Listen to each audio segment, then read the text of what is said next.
Welcome to the latest episode of Trojans Wired, to the podcast, which is an in-house production of the website Trojans Wire. We are part of the College Wire Network.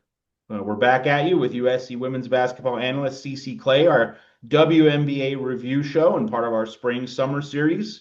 Rolling on, continuing to give you episodes and fresh content. And Cece's going to be promoting what she has going on later in the show, but just at the outset, she landed Beth Burns for an interview. So she's at her USC women's basketball YouTube channel. So if you haven't gotten around to that, definitely set aside some time for Cece talking ball with Beth Burns, the defensive architect of your USC Trojans. And again, we'll give Cece plenty of time, as we always do, near the end of the show to promote what she has going on at her YouTube channel and also her Substack. But Cece, this is our WNBA check-in. So let's go through your WNBA notebook, and I think that at the forefront, Kiki Iriafen, 4 straight double-doubles as a WNBA rookie, and you've banged the drum, and I've been right there behind you. Lindsey Gottlieb prepares Trojans for the pros. How much more evidence do we need? How many more facts, how many more good games, strong efforts do we need to see from Kiki Iriafen before other people nationally realize that Lindsey Gottlieb's not just someone who brings in talent, she's someone who develops that talent and she prepares these young women for the next level. Yeah, I think what's interesting is Kiki Iriafen is very talented. So I think even if she would have stayed at Stanford, she would have made it to the WNBA. But if you watch Washington's offense, a lot of stuff that they run is pro USC like what a lot of stuff USC did. They run high low, they run handoffs, they run pick and rolls, high pick and rolls like it was between Juju and Kiki when they played together at USC. So I think that Kiki is having an easier time adapting to the WNBA than some players that come in and don't run those pro systems, and that's why she's been so effective. And I think the spacing is a little bit better than it was at USC. It's USC like, but the spacing is better and wider, and so Kiki has room to be able to pass, shoot, or drive. So and I think she's getting really comfortable in the system that she's in, and I'm really impressed with how she's playing so far. She didn't have that good of a game yesterday, but she still got a double double. So she is very impactful for this team. As you saw, Aaliyah Edwards came in, and I think Kiki almost played the entire second half, and you thought Aaliyah Edwards was going to come in and make an impact, and she did not. So I'm curious to see how that plays out the rest of the WNBA season and how much more Kiki Iriafen grows.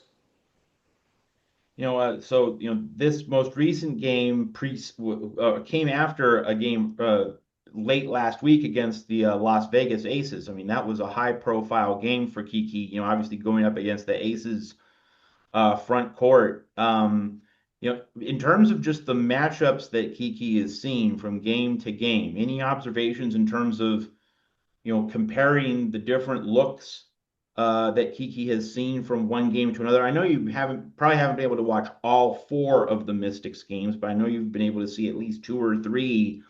Any sense of how teams are adjusting to Kiki, or what the different kinds of players and front court looks that WNBA opponents are throwing at her, and how this is going to shape Kiki's continued evolution in the WNBA? What have you been noticing? What have you been looking at? Yeah, I didn't get a chance to watch last week because I was on vacation in New York. But I will say I did watch bits and pieces, and Kiki just doesn't look scared. She looks confident. She's welcoming the competition. I mean, she did score on Asia Wilson, and then she did score on Thomas yesterday, which I did get to watch, and I thought that was great. She just didn't back down. She just got right in. She got a tech called on her because of it, but it was great, and I just think that she's gaining more confidence as she plays on, and she's understanding that she is as good as she is. And I think mentally, it's starting to click with her now that she is that player that we all know that she could be. In terms of the Washington Mystics as a whole, what do you think is accounting for the improved spacing that she's had relative to USC? Because some people might say, well, wait, if Juju Watkins was dominating the ball at USC and commanding double, sometimes triple teams, wouldn't that have kept the floor wide open for Kiki? So I think a lot of USC fans might wonder, hey, wow, why is the spacing better with the Mystics? And it's not as though the Mystics are tearing it up. Now, I mean, they've been solid. Like they're not disappointing at all. They're 2-3. A lot of questions about this team, but like they're holding their own. They're not doing poorly. They're not an elite team, but they're not doing poorly. What is helping the Mystics give Kiki such good spacing so far this season? Just the pace of play. It's just the pace. The WNBA is a fast-paced game, and these teams that play with pace, if you watch them, they're all about transition. And when they're running down the court, they're all spaced out. And I think what you're seeing too is, like I said before, a lot of these teams they don't do double post, or if they do double post, they have one post out on the wing. And even I noticed yesterday, if they have two posts in, they're playing outside of the paint. They're playing within the box area, but they're playing outside of the paint. Whereas in college, you see a lot of the posts, like a Lauren Betts or like a Raya Marshall. Even though they're trying to space the floor, they're still playing inside the box and not outside of the painted area within that box. So I think you see the spacing is larger on that front, and you see a lot more five out or four out, one in. But when you have the four out, one in, that post is usually on the high post, and sometimes they come out to above the key to screen on that point guard, and then they'll roll down. So it's just but I'd say the pace of play is what's keeping the floor spread. One more Mystics question before we move along with a larger holistic focus on the NBA, and we'll get to Rhea Marshall and the Connecticut Sun. Don't you worry. One more Mystics question, CC, and that would be that, you know, in terms of, where Washington is right now, and in terms of where Kiki's game is right now, is there one thing you see, either in terms of something Kiki needs to do herself, or perhaps something she needs to get from one of her teammates, or just from the team, maybe the coaching staff as a whole, to maybe unlock her game a little bit more, take the Mystics to the next level? Like if there's a missing piece, or if there's a primary inadequacy with the Mystics thus far, and if the team can address it, it will take the next step. What is that one thing that you might be able to identify through the first 5 games of the season? Their in the gameplay has to change. I mean, because against the Aces, they were up by I think 20. I don't remember because I wasn't watching the game, but and they had a chance to win yesterday, and I think that some of the decisions that were made by veterans, Brittany Sykes, her shot selection at the end of the game really hurt them, and I think as well as Kiki and Sonia have been playing, you got to keep going to them even towards the end of the game because I know Brittany feels like she's the veteran and right now the game is running through her and she wants to be the leader, but the end of the game play for her was terrible. And I think yesterday she was 0 for 1 or 1 for 11 in her shooting. So why she decided to take the last couple of shots, I don't know. But their end the game play has to change, and that's on the coach to when they're in the huddle, he needs to say, hey, this is what we're gonna do. This is what I want it to look like. And go from there. But I don't know. Maybe he didn't want to go through Brittany because that's their team leader. But as smart as Brittany is, I know she's beating herself up over the gameplay yesterday and against the Aces. The end of gameplay just has to be better. I mean, because they've had a chance to win all 3 games that they've lost, and it's just the end of gameplay. They got to learn how to close out games. All right, so let's indeed move along to the Connecticut Sun and Rhea Marshall, and we would love to have a lot to talk about with Rhea Marshall specifically, but Connecticut's first year head coach is giving her a lot of DNPs. Rhea Marshall played 2 mop-up minutes, nothing significant on Sunday in a 24-point loss, 79-55 to the Atlanta Dream. And so, Cece, got to ask the question. The Sun are 0-4. The Sun and the Dallas Wings are the only two 0-4 teams in the WNBA. And this is not the 82 game NBA regular season. This is half as long. If you fall into like an 0-7, 0-8 situation, the playoff window is virtually non-existent. So it seems that if Connecticut doesn't get this thing turned around quickly, and I don't know anyone who thinks it will, uh, like they got to scrap this notion that they got to just be loading up their veterans with minutes. They need to be playing the kids, and that means Raya Marshall. Like this needs to be a developmental year for Connecticut, and the Sun need to get away from this idea that they're a playoff contender because they sure don't look it right now. Yeah, I agree. I mean, Reyes should be getting more minutes, especially at the end of the game. Or, I mean, you got to let her go in for Tina Charles and get the fill of the game because playing mop-up minutes, she's not able to get the fill of the game, so she can't really develop herself when that happens. So if they kept Rhea on the team because they want to develop her, well, they have to show trust in her and they have to show confidence in her. That's part of her development and let her play and let her make mistakes, especially if this is, like you said, a reboot year for the Connecticut Sun. They're on my ugly list, and we'll get that later. But I'd like to see Raya out there. I'm sure all USC fans would like to see Raya out there. Maybe the management and the coaching staff have different thoughts. Maybe they think that they can get out of this. Maybe they'll do a trade and get another player in that they think will help them. But yeah, I believe Raya Marshall, she's going to have to get more than mop-up minutes. From what I understand, when she did play against the Aces, I think she played the last 10 minutes of the second half.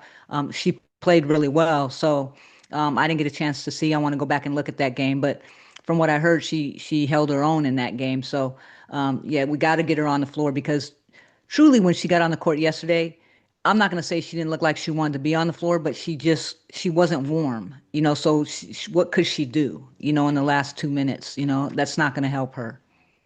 And the minutes that she got against the Aces last week, Vegas led by 30 midway through that game. So it's not as though Rhea Marshall, like this hasn't happened yet this season. She has not gotten what one would call meaningful minutes. When the game is competitive, all her minutes have been garbage time.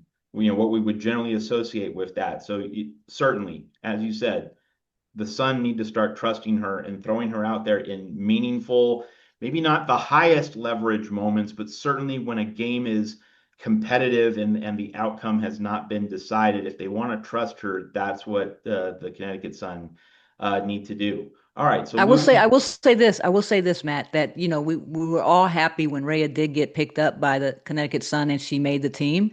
And so, like I said, maybe it's something within the front office where they explain to her, hey, you're not going to get a lot of minutes, but we do want you on the team because Rhea is a great communicator. She's a great teammate. And so maybe there are other aspects of her game that they're using, like in practice or just in the locker room, to keep the team united and together. So, and Reyes still does have a lot to develop on the offensive side. Defensively, yes, I think Connecticut could use her.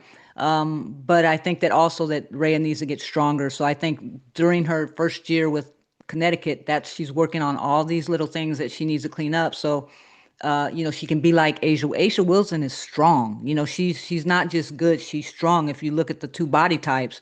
And so Rhea is 6'4", and she needs to put on maybe about 10 pounds of strength and then work on her offensive side of ball. And I think that we might see a different player. So that might be going on behind the scenes. You never know. But then again, I still believe that you have to give her some meaningful minutes just to see where she's at in a real game, in a real live game situation, so you know where she needs to get better at. Yeah, like if she's not country strong, you have to test her in the low post to see exactly how opponents are bodying her around and are outmaneuvering her. If she's just sitting, that you're not going to find out, and you're not going to be able to develop her strength in her holistic process. But yes, like this is the life of a professional, right? You don't call the shots. If the coach calls upon you, you got to be ready. If the coach doesn't call upon you, well, just be the best practice player you can be. Be the best in the weight room you can be. That is definitely the assignment for Rhea Yeah, Marshall right now with the one Connecticut. other thing I have to say about Rhea Marshall is during her time at USC she didn't really develop her outside shot, and that was her Achilles heel. In the WNBA, all bigs, mostly all the bigs have an outside shot. You see them shooting from the 3-point line now, all of them. Rhea just hasn't developed that yet, so I think that she's working to develop that. And I think that's the same challenge that you're going to see with Lauren Betts next year when she goes to the draft. She doesn't like to go in the lava. She likes to stay in the paint. She needs to be able to develop a shot, so she can be effective for whatever team that she goes to as well. Yeah, and we talked about this during the season that if Raya Marshall can hit that elbow jumper 14, 15 feet, if she can hit it with some degree of consistency, that's going to help her stick around a very long time in the world of professional basketball. That is a money-making shot for a big, who needs to make her share of contributions at the offensive end of the floor. We know Rhea Marshall's elite on defense. That 15-foot jumper, that could be her meal ticket to like a decade-long WNBA career. All right, Yep. so let's go through your WNBA notebook. What are you seeing? What are you taking note of? Your beautiful list, your ugly list. Let's go through. I have, just from watching games this week, I have developed the ugly and the swaggy. The So this swaggy. is Okay. my opinion, and this is what I'm seeing. And although LA Sparks won yesterday, they have no bench. So I know they got three players out right now with Ray Burrell and Rakia and Cameron, but they still have no bench. So those players are going to be playing heavy minutes. And if she expects Kelsey Plum to play 38, 40 minutes a game towards the end of the season, it's really, really going to be daunting for them, if they can get through the season and the playoffs playing, five players the majority of the game because they literally have no bench. And I don't, that might be due to the cap, and a lot of that has to do with the WNBA pay structure and how many people they can keep on a team to keep under cap. But still, they're hurting for bench players. Um, Washington, Washington is part of my ugly list because they still need another guard that can shoot and play alongside Brittany Sykes. If they don't get that other guard, they're going to struggle the rest of the season because they got Sonia Central and they got Brittany, they got Kiki, they got bigs that can come in and play. Sugg Sutton is not a three-point shooter, and that's hurting them right now. They need a knockdown sniper that can play along Brittany Sykes, so they're on my ugly list. Was just want to Aces, intervene. This is where the Georgia Amore injury yeah, really comes home to roost for them. That's yep. that's George, they were Georgia, planning on her filling that role, number six draft pick. She gets knocked out for the season. yeah, but they have chance to bring in somebody else if they want to, and they haven't done that yet. So that's why they're on my ugly list. I mean, they knew preseason that Sugg Sutton was not a 3-point sniper. They need a 3-point sniper, or else it's going to be ugly for them. If they get a 3-point sniper, Washington's going to improve instantly because they have the inside out play. They just need that sniper to play alongside Brittany Sykes to take some of that pressure off her. My next ugly is the Las Vegas Aces. They don't play defense and they will not make the final this year. I just don't see them making the final. They don't play defense. One of the reasons why Chelsea Gray didn't play a lot during the Olympics was because defensively, she just doesn't play defense. So you see that with the Aces. Sometimes they play defense. Jackie likes to play defense, but for the most part, and Asia likes to play defense, but for the most part, uh, the other people on the team don't play defense. Jewel Lloyd doesn't play defense. Chelsea Gray doesn't play defense. They don't have a defensive identity right now, and they need to get that quickly if they want to make it to the final. Connecticut is my other ugly. Here's what I think about Connecticut. Connecticut playing through Marina Mabrey and Tina Charles is not the flex they thought it would be. Those two players, I mean, I love Marina Mabrey, but she is not a lead player. She is your second lead, in my opinion. And Tina Charles, to me, God bless her. I love her, but she's she's not the best. She's not how she used to be. So Connecticut Yeah. playing through them is a recipe for disaster, in my opinion. Yeah, prime Tina Charles, different story, but this is, kind of on the downslope of a very long and storied, distinguished career. It's just she's more in that role player mold. And yet you really nailed it. Like Mabry and Charles are great pieces of a larger puzzle, but they're not lead dogs. Yeah, There's a Mabry is difference. not is not a Juju Watkins, Yeah. or even a Kelsey Plum, you know what I mean, for that matter, because LA's trying to use Kelsey as their lead. But Mabry, no disrespect, because I love Marina Mabrey. I think she's a fantastic player, but she's not that lead player that you need on Connecticut's team for them to be successful. Yeah, she's a third cog, but she's not that superstar. I think what we like to call aircraft carrier, like Fee Yeah, Collier, like yeah, Ionescu. Those are the yeah, aircraft carriers. They take it all upon themselves, or at least they can if they need to.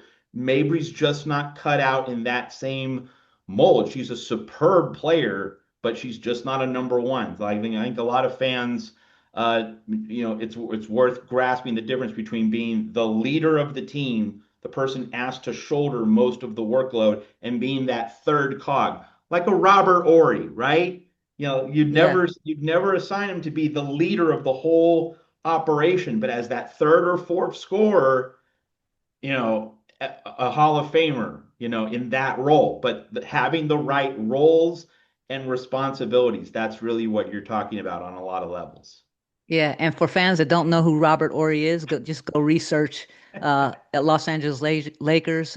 He was a great addition during the Magic Johnson years, right? With Norm Nixon, Robert Ory, James. With Was he? the Shaq and Kobe. Okay, I missed. I'm dating It myself, was but back yeah, in the day. It was yeah, it back was in the back in day. the day. Just a different day.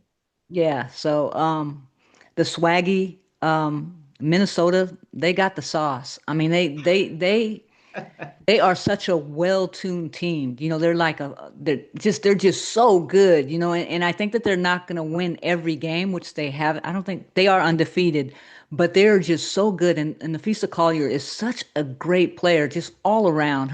She can play defense, she can rebound, she can score, and she's not that big. This is the thing that's, really interesting, but she is such a well-rounded player, and she is the face of that team. And they have a good squad this year, and I see them making it to the final again this year. And this year, if they make it to the final, they're going to win it, I think, Yeah. just because of And the and chip on and their just shoulder from last year. Yeah, the chip on the shoulder from the horrible officiating in the final game against the New York Liberty. Yeah, they had carried that all off season. It's definitely going to motivate them. One other note, Raya Marshall did not play for the Connecticut Sun last Friday against Minnesota. Connecticut led that game by 15 with about 5 minutes left. Minnesota goes on a 23 to 2 game-ending run to not only win, but win by 6. So that's that sauce that you're talking about, that the Lynx struggle for 3.5 quarters, they turn it on like the great teams do, and they just give me that. They Yeah. were not gonna give away that game. Minnesota, one of the few teams in the WNBA that can do something like that. Yeah, and fun fact, Alyssa Peely is still on the Minnesota Lynx, and she was a player for USC Trojans before she transferred to Utah. So shout out to Alyssa Peely. Glad to see that she's still playing in the W and that her coach believes in her development. My next swaggy is Natasha Cloud for the New York Liberty. Is a great fit for that team. She is a better fit than I believe Vandersloot was because of her abilities to she can drive the ball, she can play off the bounce, she can shoot the ball from the three, from the mid range. She's a great defender, and she's just swaggy. She's just got that swagger that she brings to the game, that she's confident, and she just makes that entire team better. So she's on my swaggy list. And then the next swaggy I have is Seattle. By midseason, they're going to be a really good team. If you watch them play, all the pieces that they have are fitting together, and they have had the same coach now for I think 5 years. So that's what's going to make them get better. And so I like Seattle. I watched them yesterday. I like the way they played. They Yeah, they tore drilled up. Las Vegas. They tore up Las Vegas, and Yep. Las Vegas had no answer. But again, the Aces do not play defense, and Seattle did. Seattle played some defense, and they just took it to them. So I Let believe me let me Seattle's. ask you this, since we're talking about Vegas and Seattle together. How much of it is addition by subtraction for the Storm, the Seattle Storm, that they don't have Jewel Lloyd? Yeah, I How think that's a how big. how how much of a plus is it that Jewel Lloyd's now in Vegas and Seattle doesn't have Jewel Lloyd? So I mean, for the Aces first, let me talk about the Aces because one, it was a domino effect for them, right? They trade Kelsey Plum, or Kelsey Plum leaves the Aces and goes to the Sparks. and then they say, okay, well, we'll let Plum go because we're going to get Jewel Lloyd. But Jewel Lloyd, if they look at Jewel Lloyd's shooting statistics last year, she wasn't that good, and one of the reasons why she wasn't that good was because she rushes her shot. And she blamed coaching for that the coaches didn't put her in a good enough position for her to take the right shots to be effective last year.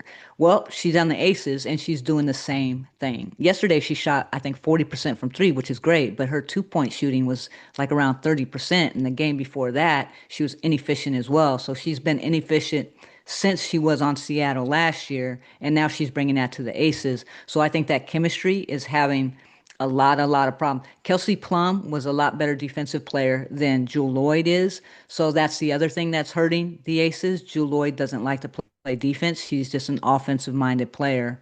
And so Seattle losing them and gaining, all the people that were hurt last year has just been phenomenal. And now you can see them really starting to play together as a team because they don't have that one person that needs to take 20 or 30 shots a game to win a game. Now you see their team chemistry a lot better. The ball moves around the floor a lot better, and their pace of play is really, really sharp. So I love what I'm seeing from Seattle right now. Let's circle back. You mentioned Natasha Cloud, and she was part of the New York Liberty's very close, thrilling win over Caitlin Clark and the Indiana Fever. And by the way, Caitlin Clark is going to be out for the next several games, the next couple of weeks. But New York, Indiana was a really big time basketball game. It could be a preview of like a semifinal round playoff series. Um, in terms of the top tier of the WNBA, we talked about this on our previous show. The Lynx and Liberty seem pretty solidly established in that top tier. The Fever seem to have a better roster and also a better coach this season. But I mean, they're 2-2 through 4 games. But again, they played the Liberty in an elite game on Saturday. It felt like a big time game, so they still seem to be in that top tier. But who's that number 4 team behind the Lynx, Liberty, and Fever? Would your early call be the Seattle Storm based on like just the positive trends you see and how the roster has received an upgrade this season, or is there another team that you might slot in at number So four behind the Lynx, Liberty, and Fever? I don't even think Indiana's number three, to be honest with you. When I look at all the teams, I have, I'm looking at the WNBA standings right now and Yeah. and remembering the games that played.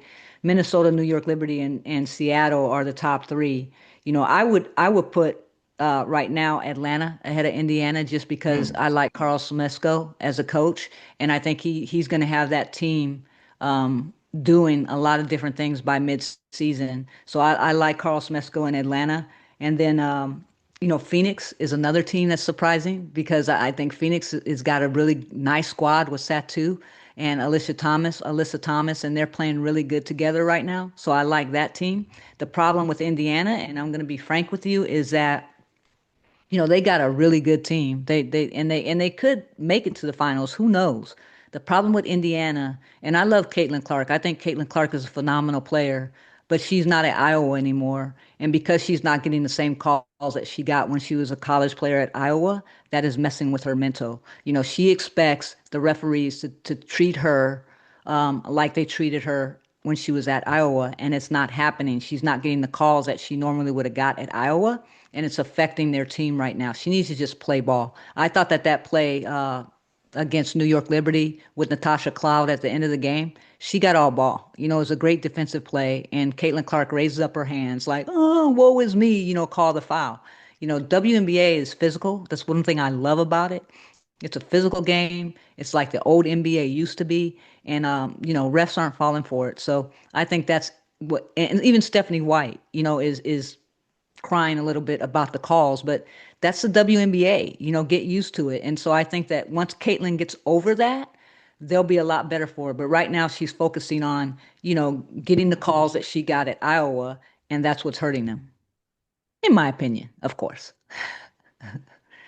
It's going to be fun. We've played a couple weeks of WNBA ball, and as we saw last year, like a lot of teams needed like that first month to find what worked, what didn't, and you saw some teams make some significant changes and improvements in the middle of the season. It's going to be really interesting to see as we get into the month of June which teams make that upward leap, which teams are finally able to discover the winning formula as we get into the WNBA summer. All right, any other Yeah. notes from the WNBA? Because I know we wanted to talk about a few other items. No, just excited. I mean, I just love watching the game, and you see a lot of NBA players attending these WNBA games because I would imagine they would agree. I mean, there's a huge difference between the WNBA and NBA or women's basketball and men's basketball right now, and I just love it, and I think the game's going to continue to grow, and I'm anxious to see what's going to happen, with the top five teams and how Indiana plays out towards the end of the season. All right, you mentioned the growth of the WNBA. One thing I have to say, and this is something that I've been harping on. I'm going to harp on it again. WNBA scheduling. Like this is just so idiotic. Three games all starting at the same time Sunday afternoon. They all started at 3 p.m. Pacific time. One game in Seattle. That was Aces at Storm. The Sparks hosted the Chicago Sky. And then you had the Mystics at the Phoenix Mercury, all in the same time window. Please, one game at 3, one game at 5, one game at 7. How hard is this? The Yeah, WNBA just keeps stepping on a rake. It's such an unforced error.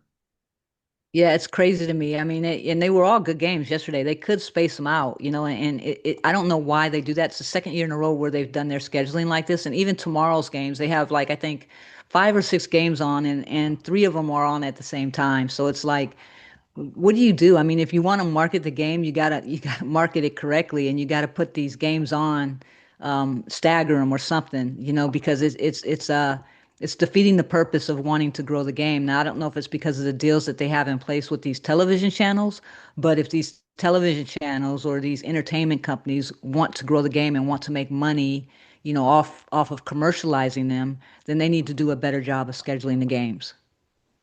And I would think for Ion and ESPN and the other league partners, if you have one game going on at one time without competition, like that's better. That should mean more eyeballs on that particular game. Why are you just having competing against yourself? It's just so obviously self-defeating. But Yeah. anyway, like the product is great, but it needs to be showcased more effectively. Hopefully, someone in WNBA headquarters will get the memo. All right, CC, you've been covering rankings, player rankings in high school, and you've come up really with, we talked about this before we came onto the show. You've come up with some really illuminating points about why recruiting player rankings and the point systems they don't really fit for basketball. Go ahead and explain. Yeah, so the high school ranking system is based on a football model where you have, a ranking is awarded to a player. So, like if you're the number one overall player coming out of high school, you get 40 points. If you're in the top 10, you get 35. If you're in the top 25, you get 30 points, and so on and so forth. So that looks like if one school, say USC, they have Jazzy Davidson coming out and that's the only recruit they have, then they get 40 points and they're not even going to be ranked in the top five as far as high school rankings. But if you have a team that has three players that are in the top 50, they can be ranked in the top 10 of a high school ranking, and those players aren't going to be as impactful as that number one overall player is. And why I say it's better for football, because with football, you have what, 40 or 50 players to a team, and you need depth, right? So you're Volume. recruiting, You need yeah, volume.